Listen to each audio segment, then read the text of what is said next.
and hopefully the time will be fruitful. Okay, so welcome to this panel, Green and Smart Buildings. It's still green, not orange, so that's good. I think we live in a very interesting times where, on the one hand, we're trying to decarbonize and essentially get off the fossil fuels, but at the same time, as we are having through this green transformation, we also have a digital transformation. Our world is getting digital. So on the one hand, we're trying to reduce the carbon, reduce the emission. And on the other hand, we are just increasing the use of energy like crazy, all these data centers and so on. So how do we actually reconcile this sort of Faustian ordeal we have? And we are essentially wedded now to technology. So can we actually use the technology to help us to solve the problem in a reasonable way? So, we'll be talking about some of these aspects of the green and smart buildings. But the critical thing is really, where do we get power from? And that's really Hydro Toronto. We have a very illustrious panels. I don't know whether I have to introduce everybody or whether you more or less know all the great people on the panel. Maybe I just go through it just very quickly. Balaganam, BOMA Toronto. Then we have Josh Lewis from the Nerva Energy. Then we have Mike Patak from Hydro, who's managing the green programs. And then we have Jackson Wong from eRadio, and Lucas Golka from the FN Nano. So that's the panel. So let's start really with the energy, where we get the energy from, and what step is actually Hydro taking to prepare the grid for major fuel switching. Mike? Yeah, thank you, Yuri. Can you go? So I think the main message is the grid is ready for electrification right now. And the reason for that is because over the last 2 decades, Toronto Hydro has invested $9 billion in maintaining, sustaining, and expanding the grid to make sure that when you want to connect, we're ready for that. We're just finishing a rate filing at the moment. And so that's looking at every 5-year window of what we think forecasted-wise extra capacity that is going to be needed. And over the next 5 years, we're planning to invest almost $6 billion in furthering expanding the grid and making sure that it's ready for you. I will say, just so that it's open and clear, there is about 1% of customers currently right now that would have a few challenges, but I also want to say that through the rate filing and part of that investment, that those issues will be eliminated very soon. Great, excellent. So it really comes down to us, to the consumers. And so what are actually some of the practical steps or initiative that the customers of Toronto Hydro can support the electrification?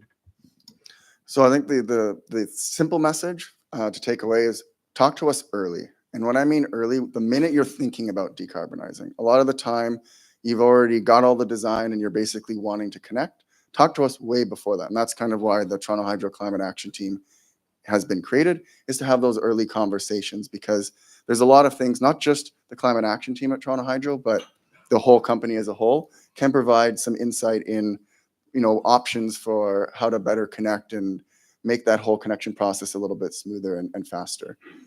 I'm the large buildings team, so that's 50 kilowatts and above, or the commercial, industrial, public sector buildings, and industrial. So some of the offerings that my team has at the moment, and will be more available in early 2025, we're in the process where we actually just procured this week Open Technologies Virtual Decarbonization Tool. It doesn't replace a real audit by any means, but if you're in that really early stage of figuring out, well, what could I do for my building and what might the cost be at a very, very high level ballpark, that's a tool that pulls from Portfolio Manager and does a simulation and spits out some recommended actions and uses RS means to come up with some ballpark costs. Additionally, we're developing an Excel-based tool that uses heating degree days and regression analysis to convert your monthly gas consumption into peak electricity, and then comparing that to your hourly peak demand to figure out what incremental capacity you might need at different COPs, different efficiencies, so that you can then take that input and put it into an offering that already exists today, which is called the non-binding estimate, which essentially you ask how much extra capacity you want at what location and approximately when you want it, all very, very high level, doesn't need to be exact. And then the engineering team will look through our system and confirm, yes, there's capacity at the feeder level, the wires level, and yes, there is capacity at the transformer level. And why that's beneficial is that, as you're thinking about your DER projects or decarbonization projects, this can help, especially if you have multi-sites, you have a portfolio of buildings. Which building should I target first? The ones that say yes, jump on that now because it is a snapshot of time. The ones that have no, it doesn't mean it's going to be impossible. It's just going to take a little bit longer and be a little bit more of a complicated expansion project. Great. And then, one last thing, this is my longest thing. The last thing I think that we have interest to many of you in the room, we are in the process of creating a clean tech directory. And basically, there'll be some vetting process. My colleague Ann Gleason is the one in charge of it. But essentially, we will have on Toronto Hydro's website a list of consultants, installers, et cetera, contractors that have gone through a process that then my team, if you don't have someone to talk to, we can then direct you to that part of our webpage so you can then continue on the process. Because again, my team isn't the designer. This is where Josh and others come in. That's excellent. That really is, how do you get the stuff out there? I know people are looking for electrician, people who can actually do the job, and they want to have it verified. They want to have it qualified that there are good people. So that's a wonderful initiative. Are there any specific climate action strategies you actually are integrating in your operations? So there are other, as I mentioned before, like this whole climate action from a Toronto Hydro standpoint is the whole company, all 1,500 people. So there are different departments. And so there is a non-wires team that looks more at, similar things to Giselle type projects. One thing, in terms of modernizing the grid, we're looking at various sensors so that we can have better responses to, the short outages and so forth, and make sure the power's back on as quickly as possible to improve reliability. I think the other thing that would be interesting to people in this room, we're in the process of creating a load and hosting map. So loading is how much, extra electrification would you want? Hosting is how much DER, like solar or batteries, you want to add to the grid. And so I don't know if you're familiar with Solar TO's, the City of Toronto Solar TO map or Waste TO's map, where you put in your address and it tells you, roughly how much capacity you need for solar, or how much you could generate of solar or waste heat recovery. But the idea is that we will have this loading and hosting map so that you will then eventually be able to just look up your buildings and see what loading and hosting capacity is available. We've done sort of the early feasibility assessment of it, so we know it's possible, and the various other engineering departments are all on board. It's now that the rate filing has been approved, working on sort of the next phase. So over the next few years, this is something that should be available as well, which again will help enable and reduce barriers towards electrification. That's fabulous. I've been actually, on my own house, having a solar for the last 13 years, feeding the grid. So, it's been a great experience, and I can vouch that it actually works. More people doing it, so much the better. But I think one of the critical thing is really, because the build, we know, I'm not going to repeat it, building 40% responsible for the emissions, but the buildings are critical. They're the big bulk of where the emissions coming from. And so it's absolutely critical to connect the buildings to the grid and make them responsive to the grid. So there's a communication, and that's the technology. And we have a great proponent of that technology with Jackson Wang, who actually has a technology where the buildings can come. Well, the appliances in the building can communicate, with the grid. And he actually has got some great demonstration here. So, Jackson, can you kind of tell us how the building can control, how your system can control HVAC through the FM radio signals? Thanks, Yuri. Thanks, David, for inviting me. I wanted to wanted to share this story, but before I dive into the specific of the technology itself, I wanted to step back a little bit on recap some of the things that I heard this morning. I like what Ian said. As one get older, you can speak a little bit more freely because you don't have to be as patient. So I'm gonna, tell it like it is. One of the things that, with all due respect, and I think everybody here is doing wonderful things, but the bottom line is it's too freaking slow. And I think it's and size matters. Size matters because, and I say this, you can look on my LinkedIn profile and so on. Now, how do you get around size matters, and how do you scale really, really quickly? The answer is actually ultra simple. And there's an axiom, which is a self-evident truth, and that is, if everybody just does a little bit, nobody needs to do a lot. Now, the trick is, how do you get everybody to participate with the least amount of resistance, with and so on. So these are some of the characteristics of how that's possible. The first one is installation. If installation of any new system is complicated, forget about it. It's just very, very difficult to sign people up, to do installation, to enroll, and so on. So any system that can be by default, as it comes from the factory, it already does something, and you can opt out anytime, is a program that's going to have many orders of magnitude greater than any program that requires manual sign up. That's just saying water is wet. Okay, so now keep that in mind. With that context is now where I get to how, why I've been very, very passionate in doing what we've been doing. And as I said, you can see my collaborators. There's actually a very recent post of my California collaborators that have done a very detailed analysis for the Energy Commission in California based on what I'm about to tell you. So go ahead and go help look at it. They spend lots of money on looking at this stuff. We've been working there for 20 years or so. By the way, it's not FM radio per se. What we actually do, so I want to learn from history. And one of the people that I really look up to is Thomas Edison. Thomas Edison did a lot of things that are right. By the way, when Thomas Edison got his patent, he was not the only one that was investigating creating light from electric current and even putting it into a vacuum in a light bulb. But what he did that was different from the other ones is that he came up with a practical solution that actually works in real life. So that means the filament combination that he came up with actually is practical, and it lasts long enough that you can actually build a commercial case out of it. And that's significant because what I'm about to share with you guys, I believe fits into that category. And that is making use of something that already exists, and not just for Canada, not just for the United States. It has to be for the entire world. Because if it's kind of like a tire, if you have a leak in one side, what good is it to fix that? Because the rest of the tire is going to be leaking. So you have to fix it all the way around because there is no borders to GHG. So we have to find a technical solution that not only works here, but works everywhere else in the world, which is why we came up with FM.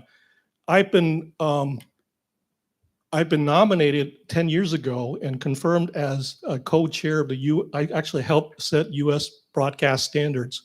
And that's a composite between the National Association of Broadcasters and the Consumer Technology Association, essentially the transmitter and receiver side. So one of the reasons for that is I said to the NAB and the CTA guys, I go, the new demographics for radio is not humans, they're machines. Because there are a heck of a lot more machines and receivers than there are people, even though there are billions of people. If you look at my YouTube channel, so if you Google eradioinc.com and YouTube channel, one of the demos that I did in Phoenix, Arizona, and that was with NPR, National Public Radio, we sent a signal from the convention center with EPRI, for those who you're familiar with EPRI. So it was actually the EPRI guys with us that and I've got some of this hardware. By the way, all the hardware that's sitting there has original equipment for automobiles with one of the largest manufacturers in the world, one of the largest appliance makers in the world. And the thermostat company was based in California, in Sacramento. And our UCM, which is the University Communication Module, which we won a Technology for a Better World award at CES. All the hardware, by the way, is made in the United States. But we can make it in Canada if needed.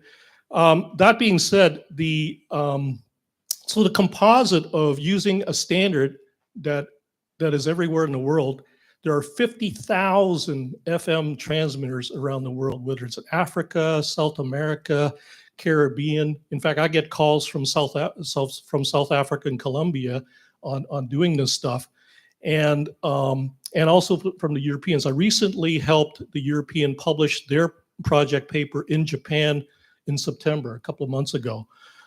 So what we're trying to do here is not only good for us here in Canada and the US, but everywhere else in the world. There is a video that I did. So going back to a couple of things. One is OEM, working with the OEMs are very, very difficult in the sense that they're extremely walled garden centric. So that means I want my products, I want my customer, and nobody else can touch them. So how do you get around that? So one of the videos that you'll see is I came with this idea in a few years ago, and I ran to the patent office with our patent attorney, and I just got the award actually last week. It takes several years. I've got double digits of U.S. and international patents on this stuff, but this one is really neat. My surmise, and there's a EV plug-in folks here. At the end of the day, I came up with this idea because there's 5 pins in the JSM72 connector and the NACS, that's the Tesla connector. If you can intercept that and essentially have a man-in-the-middle hardware hack, you then have control over the entire interrelationship between the EVSE and EV. We built a prototype. You'll see that on the video. All you do is that you just plug it in, and it's able to be responsive. And this responsiveness for whether it's thermostat, electric vehicles, water heaters, and so on is also what I said in the table, spatially and temporally targetable. So that means if imagine the road systems out there, we are in this particular building. This building has an address. It's connected to the feeder line, which is connected to the substation. So we can actually target this particular building, and also the same addressing system can actually work inside the building. And a project that we're proposing with the Pacific Northwest Lab had ascertained that kind of targeting can defer loads and capital and operating cost savings of something like $40 billion for California using electric vehicles alone, because they have a growing electric vehicle population. So the impact of the technology, along with the partners that we're working with, is absolutely immense. So is the car sort of the main target, or is it All of it. other appliances All as of it. well? So you can communicate with HVAC as well, and Yeah, how HVAC do you do it? yeah. How do you do it? So by the way, that same patent that was awarded has an equivalent of the thermostat. Why? Because there are 4 or 5 wires that are common for thermostats. So the same technology that can be applied. So retrofitting buildings, So the beauty of the electric vehicle is that it'll work for any vehicle that's already been made in the past, current, and in the future. And you'll see that a Tesla Model 3 being load shaped in real time in Austin, Texas, using the technology that I just described. That's great. Actually, that's you said some wonderful things. How do you do it at the scale? And which is actually leads to Josh, who is actually doing things at the scale, but also he's using technology. So I'm kind of wondering, Josh, could you use something like what Jackson's talking about in some of your practice? Yeah, I think absolutely. I mean, I think Jackson's technology is somewhat interesting. I mean, we certainly do have multiple ways of doing wireless uplinks, and certainly the cellular networks are much more developed now. I mean, we do need grid interactive buildings, but the way that I look at buildings, grid interactivity is kind of the last piece. Because if you don't have a well-controlled and efficient building to start with, then the grid interactivity isn't going to mean much, or it may not even be that easily implementable. I mean, if I can just jump into like, what are the cost-effective measures that we're seeing on the market in terms of, getting buildings to where we need to be. And at Nerva Energy, we're engineers, but we take a holistic approach to buildings with our clients from end to end, from concept all the way through guaranteed performance. And really, it just boils down to three things. It's advanced controls. It's, targeted installation of variable speed drives on pumps and fans primarily, and it's ductwork sealing. Like those are the three measures. We're all past the lighting phase, so like make sure your lighting's done, of course, but after that, it's controls, it's ductwork sealing, and it's variable frequency drives. That's essentially what we need to do to our buildings first before we even think about doing anything else.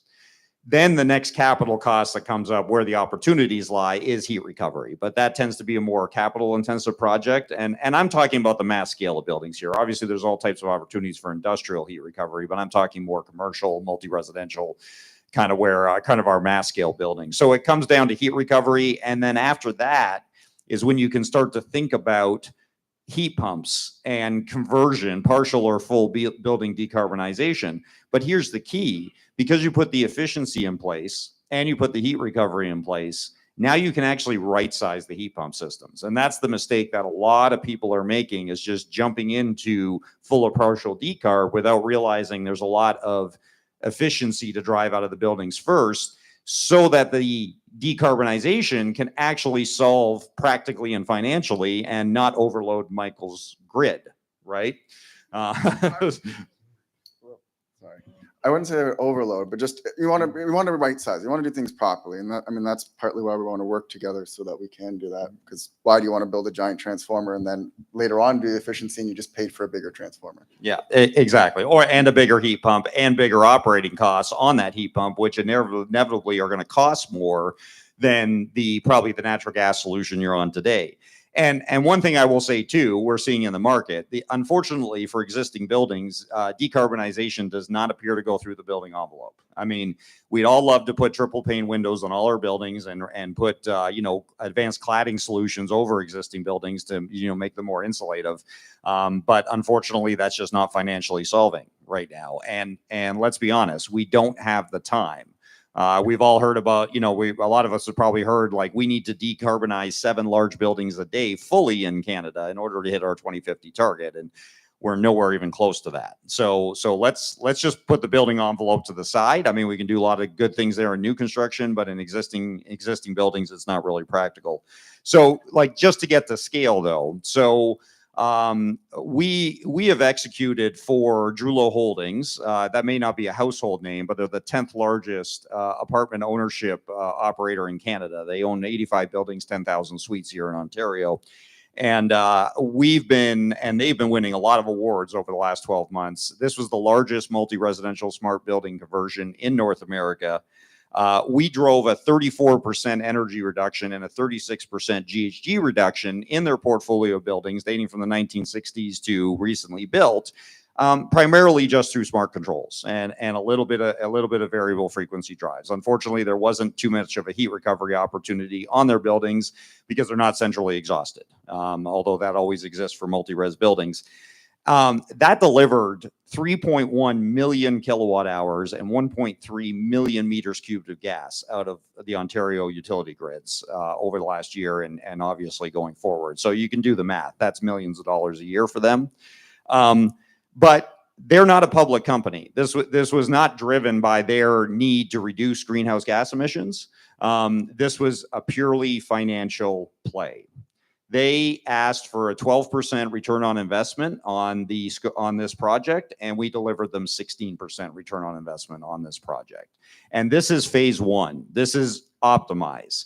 So we're done optimizing their portfolio of buildings now. We're now in phase 2, which is conservation. Now that we have all this data coming in from their buildings and their suites, we're now able to find additional opportunities to reduce energy. And here's an interesting fact that we found out. Typically in their typical buildings, 10% of their tenants can be up to 40% of the HVAC load. These tenants previously were cranking their heating and cooling 24/7, 365 and leaving their windows open. After we're done, they are no longer allowed to do that anymore. So there's a lot of waste there, a lot of waste that's been eliminated. That was all done, 85 buildings in 10 months. And like I said, it's not only generating operating cost savings, but it's actually increased the net asset value of their portfolio. So when you add all that, and that's not even included in the 16% ROI, the net asset value effect. So extremely powerful, and it shows what is possible on a portfolio scale, especially if you have financial conversations. And now we're working with them on phase 2 and phase 3, getting into fuel switching, and we're already seeing that geothermal, whether ground source heat pumps, whether retrofit or new construction, just have better life cycle costs. I mean, sure, there's a greater investment up front to drill the field, but that field has a 50-year plus life. And when you look at it in a life cycle cost model, it solves really, really well. They see that. They're invested in the long term, and that's the direction they're now heading. So, I mean, Bal is up here next, and I just want to bookend the conversation for him. You know, the mass scale is possible. There are scalable solutions with quick deployment. And really, in my opinion, we need to be having financial conversations, not technical conversations. The technology, for the most part, is there. I would like to see a little bit of advancement on air source heat pumps for better COPs at lower temperatures. And I think we're going to get that over the next 10, 15 years. But outside of that, the tech is there. So let's talk financially to move things forward. Actually, I'd like Sorry. I was going to say, because you're mentioning financial, which is great, because that's the driving force to a lot of these things. Reducing GHG is great, but if you have to be in the context where it makes financial sense. And in the Texas video that like I said, if you folks have a look at it afterwards, and because the Texas grid is deregulated, pricing varies incredibly volatile. So in the demonstration, that there's hours within hours and minutes that the wholesale price volatility goes from somewhere like $40 to $50 per megawatt hour. There are instances where that prices have reached $9,000 to $12,000 for that same commodity. So when you can avoid those kinds of peaks, it pays back in no time. And that's the kind of things that we're talking about. That's great. That's great. But, you know, we all know, we're in business. We all know the customer is always right. Is the customer ready?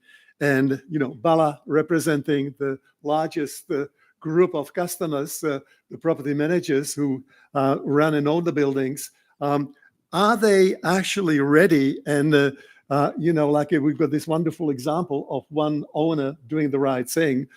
What about the rest of them? All right. Ask me the tough questions. All right.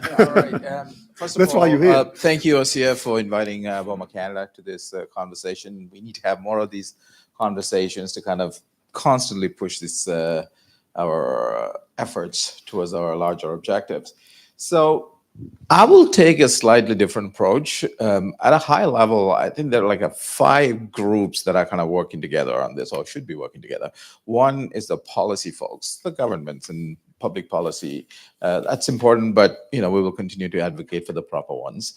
Then you have the utilities. Utilities, yes, there are some constraints, but good to see the likes of Toronto Hydro investing heavily to address the needs of our customers. Then you have the technology folks. You're absolutely right. I don't think we are limited by technology anymore. I think the technology is right here today. How do we get it in the ground and get it working for us? And then there's other side, the technical service providers. That's predominantly this group. And technology providers, again, you have all the smarts, all the technology there to guide the customers.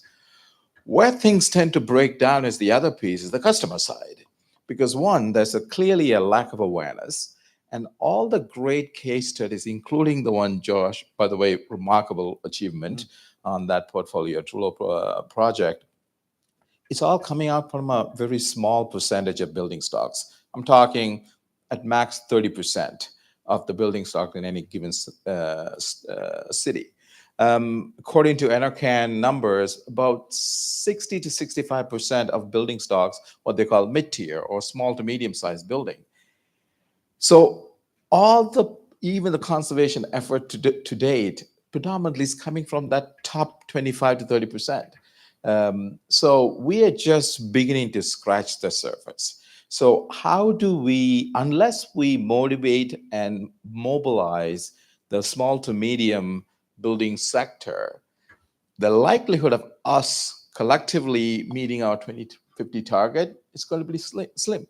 We do hear great, from our membership broadly, Class A buildings, phenomenal project, great results, but that's only a small percentage, and we can't rest the entire burden of decarbonization on the shoulders of larger buildings.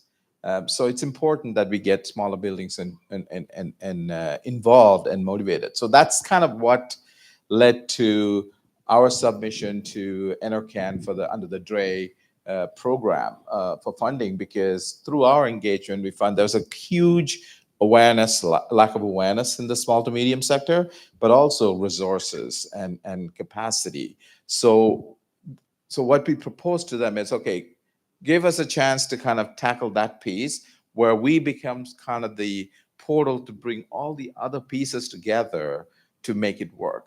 So our program, which we call Inspire, that's kind of energy and inspire, kind of came up with the Inspire.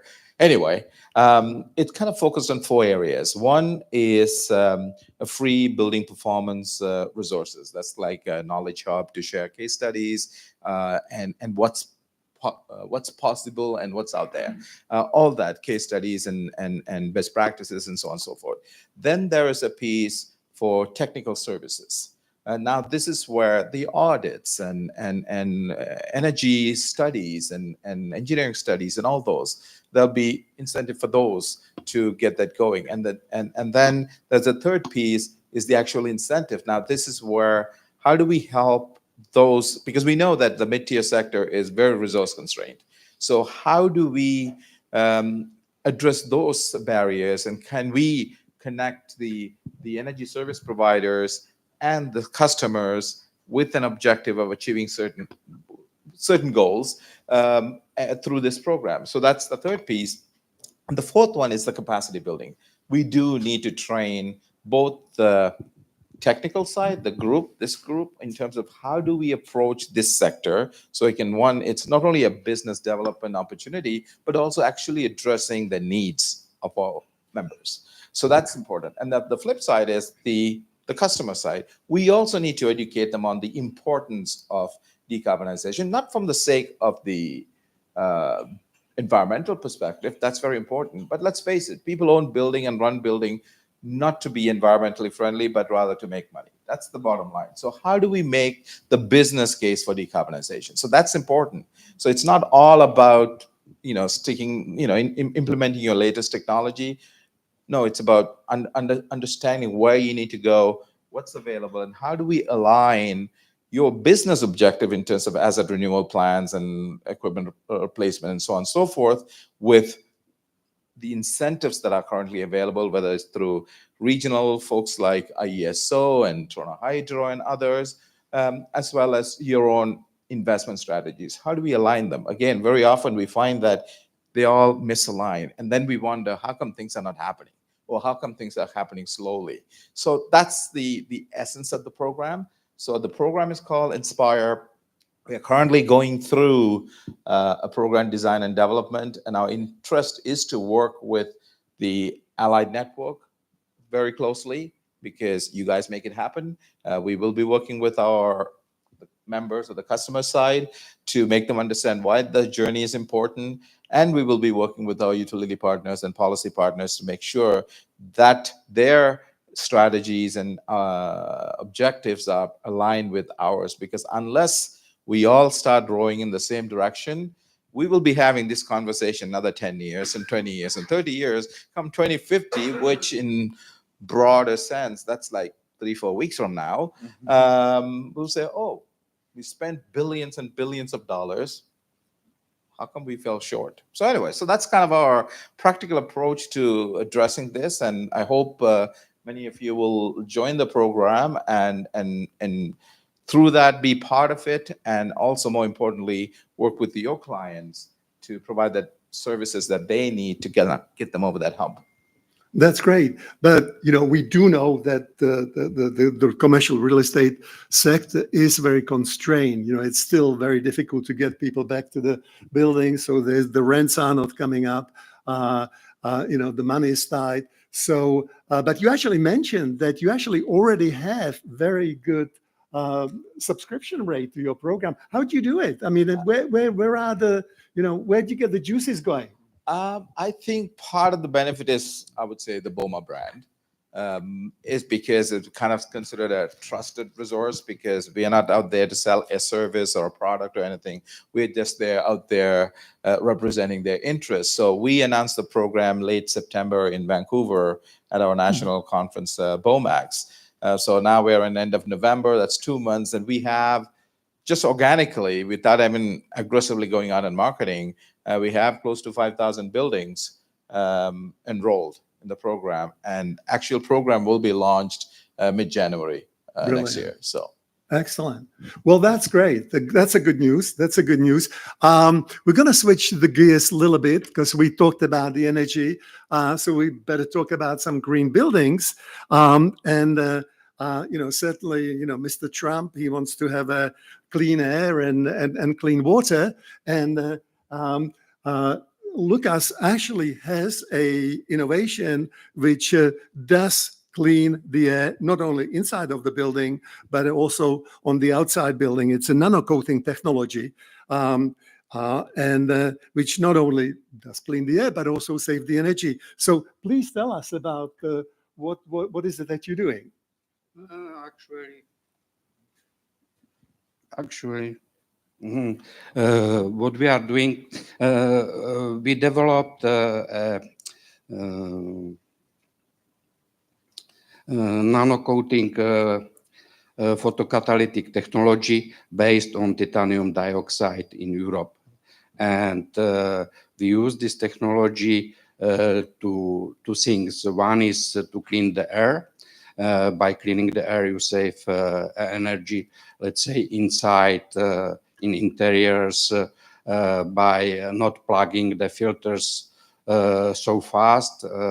So you change the filters, you prolong the lifespan of the filters.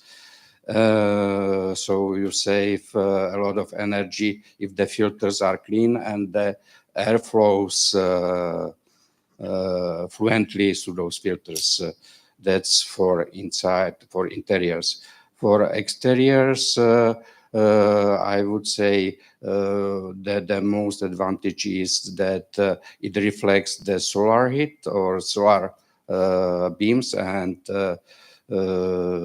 by this you save a lot of energy. Also, on exteriors you save roughly 30% of the energy which heat the building envelope.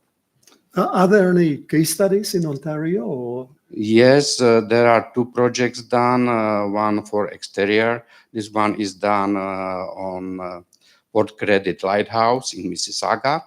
And for interiors, we have the project done in a clinic, one of the biggest A clinic in Canada, on Shepherd, here in Toronto.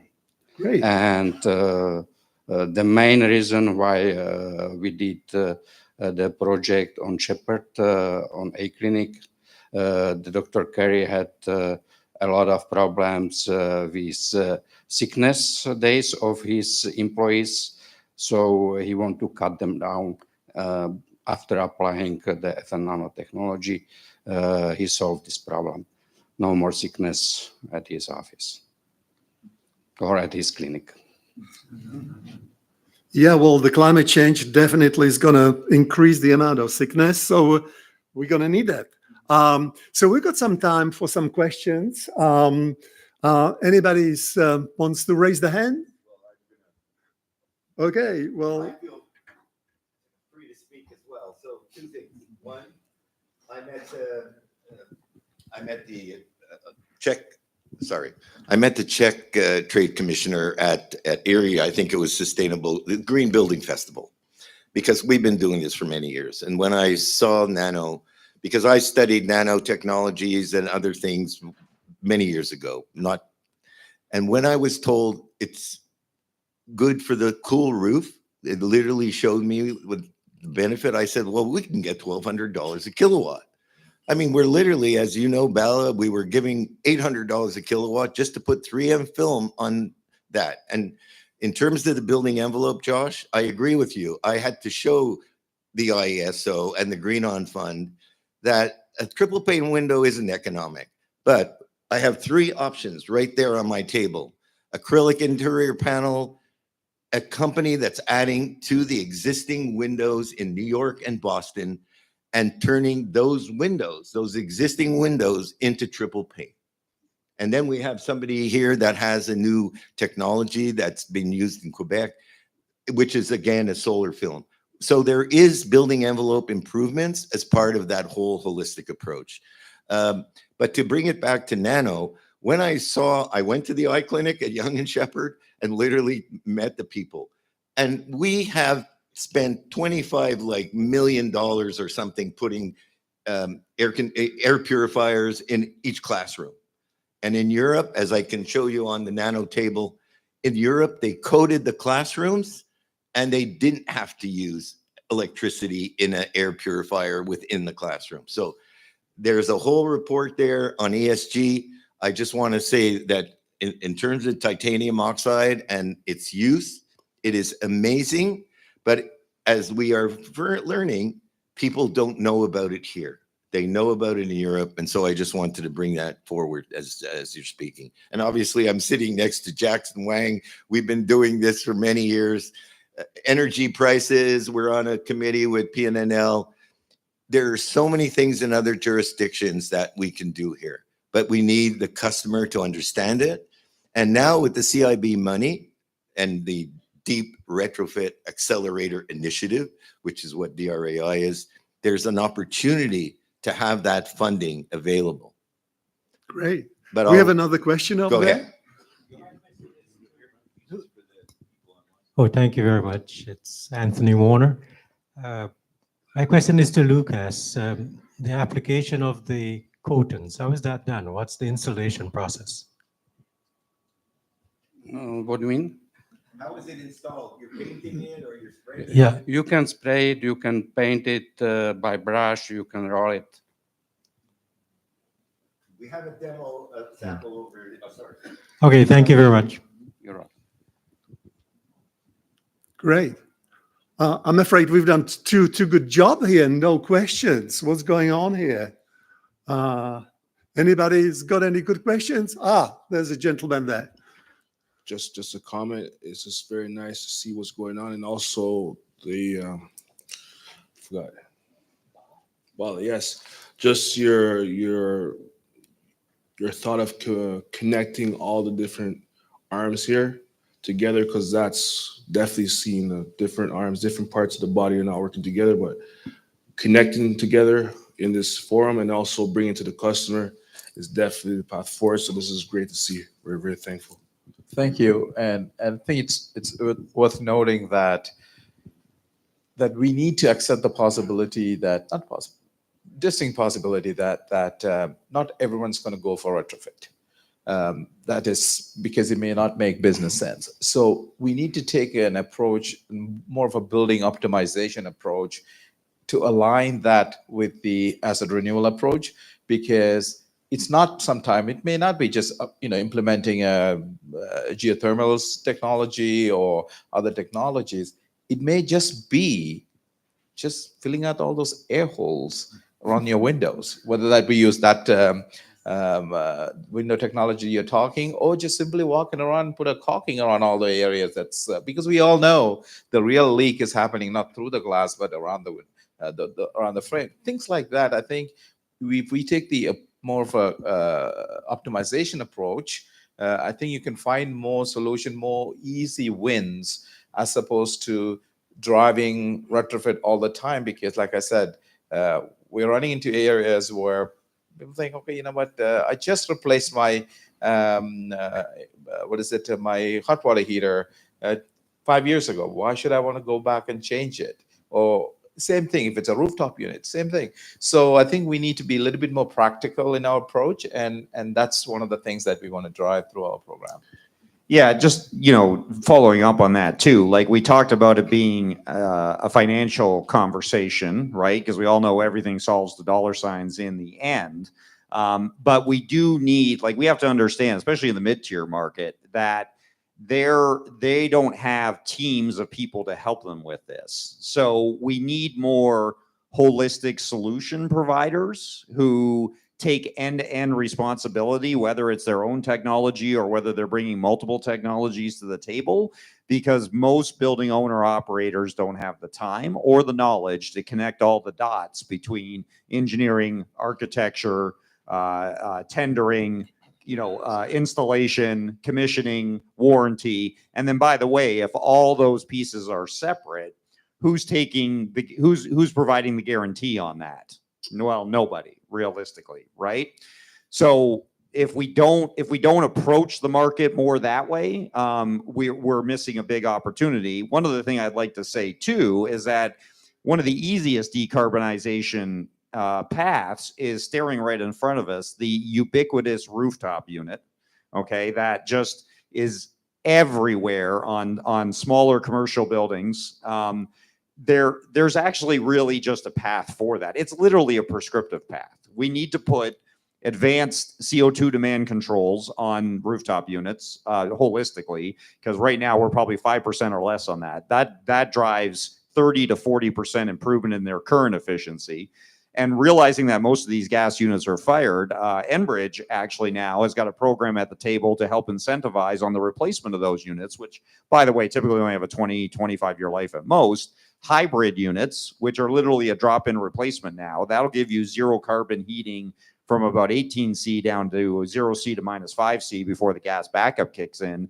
Then looking ahead at the third step, coming down 10 to 15 years down the road, when we fully electrify those units, but that's typically going to require grid service upgrades at that point in time if we're going to get off that natural gas heating for the low temperatures. But like, that's literally a prescriptive solution for rooftop units, which are so ubiquitous that exist today. That's not even complicated, right? So thinking about, like, we all love large, custom, uniquer type of projects. But at the same time, if we're not addressing those mass market type of solutions, then we're not going to get to our goals. I just want to quickly jump in. Josh, you and I were talking earlier, and you had a building in Ottawa that was mostly electric, and then they had just a gas makeup air unit, and you had a solution because makeup air units similar to rooftop units are, but I just want to mention that because you made a fully electric solution on that. Yeah, so I mean, this is a large commercial office building, electric baseboards. That's where most of the heating in this building is coming. So $600,000 a year in gas and in electricity, and only $20,000 a year in gas. So that's a building that's almost basically zero carbon ready. All that needs to go on the roof is a VRF to water system to displace the gas out of the makeup air unit. And that building now, the only carbon left in it is the grid carbon. That's it. So, I mean, is that holistically impactful? No. We looked at other buildings in that same portfolio where, they're primarily gas heated buildings with hot water radiators around the perimeters. You need different solutions for those.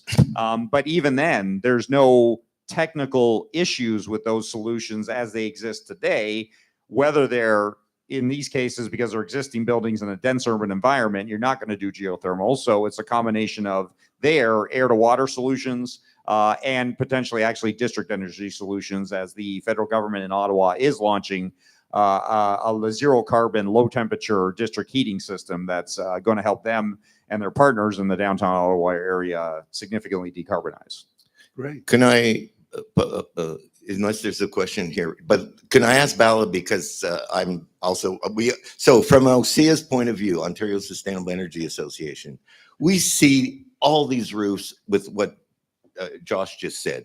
I've studied transformative wave. I've studied every gizmo that goes in a rooftop unit. Philip and I were just at Richmond Hill, and Yorkland Controls were showing the latest Honeywell that even has plug load capabilities, and it goes right to your phone. The technology in our phone and our kids' games, there's 10 times more than what's in our buildings. But I guess from a DRAI point of view, are we able to tell those people, those flat roofs, that I did my lights, but now I'm going to do my rooftop, the rest of the roof could have solar?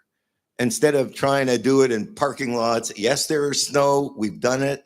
The feed-in tariff showed that it worked. We still have better solar panels that we have now with those that slide down. So I want to take a holistic approach that once we approach that building, and even if he says, I just pay the rent, David, you got to talk to the landlord. Like, we have the split decision. Are we going to be able to overcome that in the DRAI explanation to them? Yes, you will be. At least we will try. I mean, I can't say yes, you will. But on the other hand, the program will offer a wraparound service. The only thing that we won't provide is the actual purchase and installation of the equipment itself, the measures. But even recommissioning is included. So everything leading up to the pre-installation M&V and then post-installation M&V, after that, it will be covered. So like I said, the capital projects, the capital expense will not be covered. Or I'll just quickly jump. There are incentives through the Save on Energy program to cover some of those capital costs. Exactly. Thank you. And then part of our services is as we work closely with the technical community to kind of build a case and for a given customer, the next phase is actually kind of take them through that journey. And then when it comes to implementation, work with the likes of IESO or their delivery agents to kind of bring the financial piece together.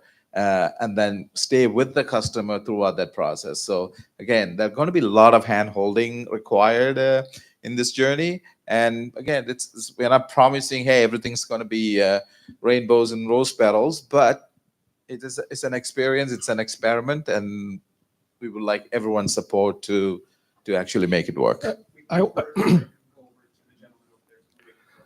Yeah, Luke Shantz with Arcadian Projects. I'd just like to thank the panel for all your knowledge and the wisdom you're giving the room today. So you cover a broad spectrum. My question kind of enforces, I guess, the importance of conservation and optimization. My question is for Michael. We deploy DERs across the province, have been for a lot of years, running into a lot of grid constraints with many utilities, as you know. My question to you is, how are you and your team being proactive on being able to enable renewable like DERs to connect to the grid? Is there things that you're specifically working ahead on and staying ahead of that curve? Because I see your group deploying a lot of DERs, and it's impressive, and maybe some of the other utilities could learn from what you're doing. Is there something specific you could share with us? I think the most specific part is that presently, if you were to look at the rate filing, there's a little map that has red specks across showing short circuit capacity issues, and that those are getting corrected very, very soon. In general, Toronto Hydro is here to support on the DR. Like, we don't actually, sell we sell electricity, but we're not generating electricity. So we're here to support on solar and battery storage DR projects. There's other teams that actually help with the whole connection process. I mean, if you need help, I can direct you to it. That's kind of more of what the climate action team is, more of just a concierge service pointing to you in the right direction. And if you're a larger customer, key account customer, there is a whole key accounts team that will handhold you through the whole connection process as well. So the main thing is just upgrading and making sure that it's all available for you. We have two more questions here. Are we okay on time? Because Okay, we're stopping now because 11:45 is the next panel. We want to get you out by 12:30. Thank you all. I have a question. Sorry, I have a question. Bala, this question is more for you. Have you ever considered implementing something like district energy for your buildings? Because with district energy, there's a 50% savings in energy. In addition, you can get to decarbonize all your facilities in a matter of a second.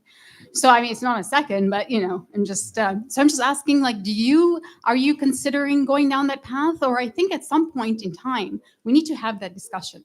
Absolutely. This is something that we've been kind of talking internally as well, because while we address or pushing each building to decarbonize, the plan B, if you want to call it, is a district green district energy, where, yes, it can immediately decarbonize a city block. While the individual buildings are continuously decarbonizing, and that could be a certain, let's say, tax structure or some structure that could be developed through the municipalities where buildings in that district or block could be paying into that project. So yes, we're open to all ideas, and yeah, we can certainly Jackson, look you- into that. Yeah, I just want to Just get say one, the yeah, I just last want to word. get one more point in here. I said earlier that if everybody does a little, no one needs to do a lot. The thermostat, as per my discussions with the Department of Energy in the US through the national labs, as well as a number of publications that we did in California, very, very well documented. If you only adjust the temperature setting, say 1 degree, which is tiny, but when you gather all of them, and with, especially with the thermal inertia that's available in all of the buildings, it's absolutely incredible what we can do in terms of, and the surveys from the participants of the previous projects that we've done in those locations, the latest one being in Alaska, where we did heat pumps in cold weather of that, is imperceivable. So that means that they didn't even know that this happened. Wonderful. Well, A thank question. you, everybody. It was good fun.